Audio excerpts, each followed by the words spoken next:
This is just an audio version of my essay, and the essay is called Following a Zebra. Part 1. Scribbling in my sketchbook. There are things that this experience, this colourful language, has taught me and helped me understand that I'm not quite sure how to put into words. I've had many aha moments of insight and clarity, like mountains appearing from behind clouds then disappearing again. But it's not as simple as getting out your camera and taking a picture.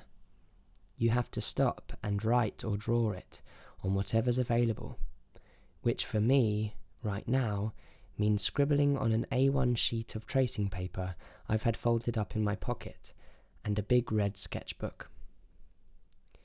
You have to catch these thoughts when they come, and that's what I've been doing, or trying to do, over the past year or so with the thoughts that have come from painting maths. Thoughts and ideas of a new kind for me.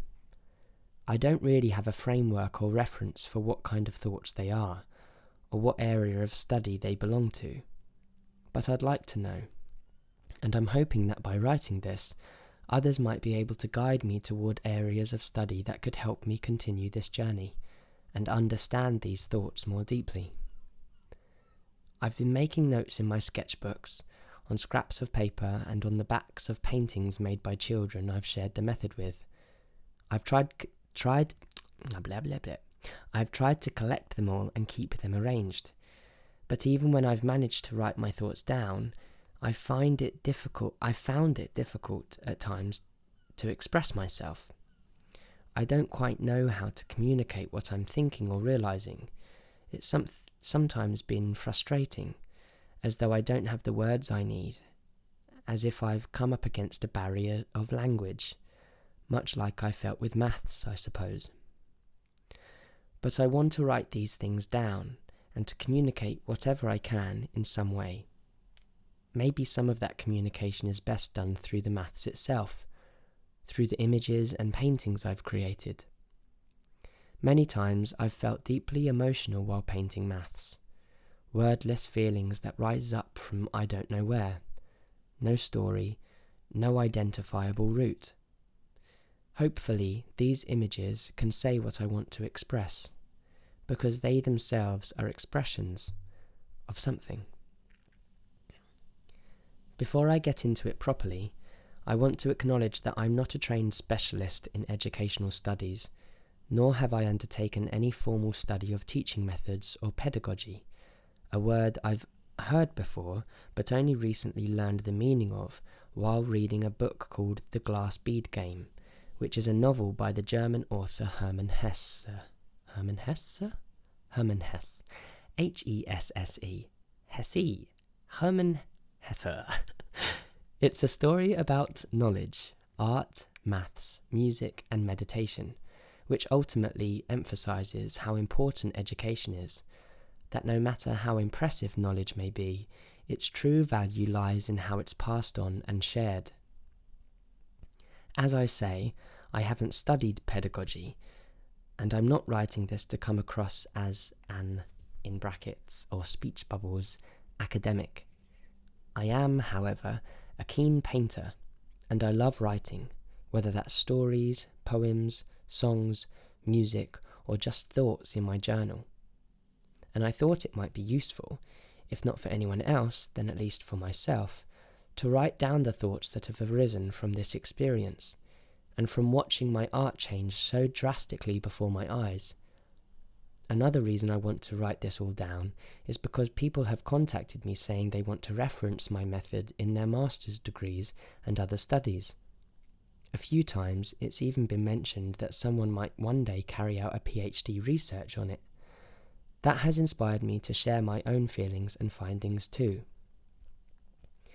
At the moment, I don't have much data in the numerical, structured, graphable sense, but I do have feelings, examples, anecdotal and experiential data and ideas.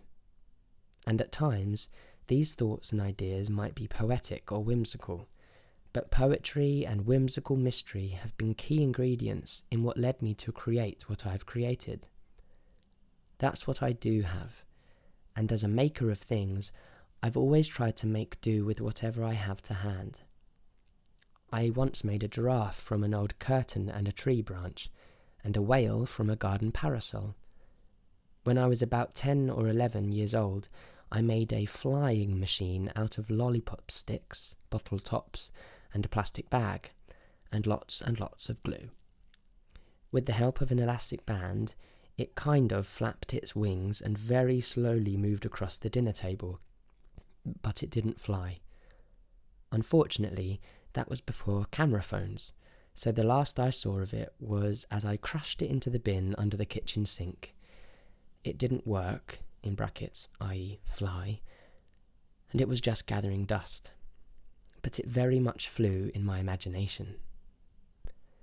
Basically, I love making things, and it's surprising what you can make with bits and bobs lying around.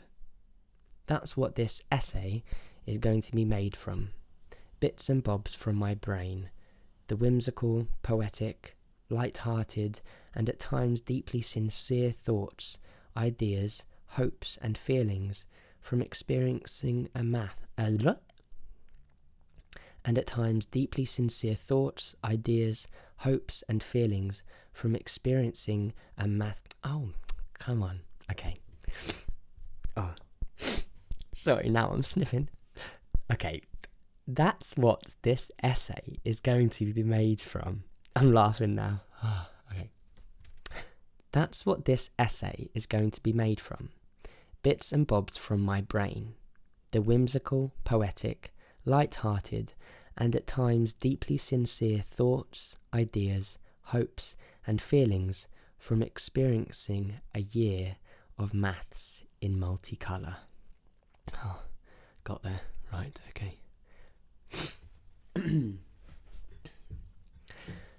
To give a bit of context, I'm writing this as I'm trekking up through the Sulakhambu region in Nepal.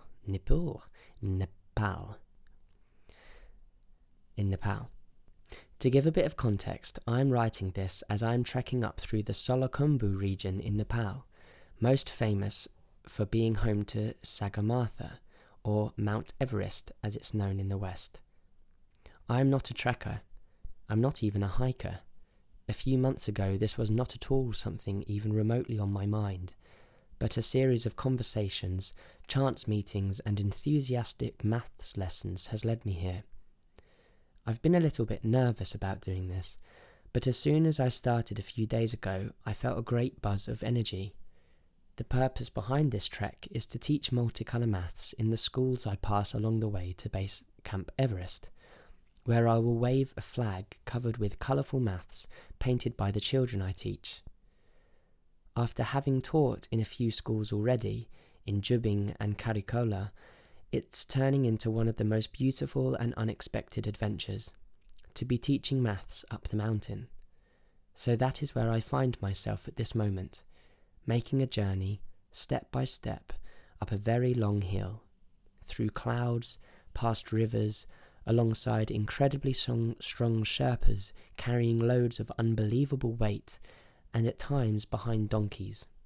Which brings me to the point where this whole journey began, following a zebra called Deborah.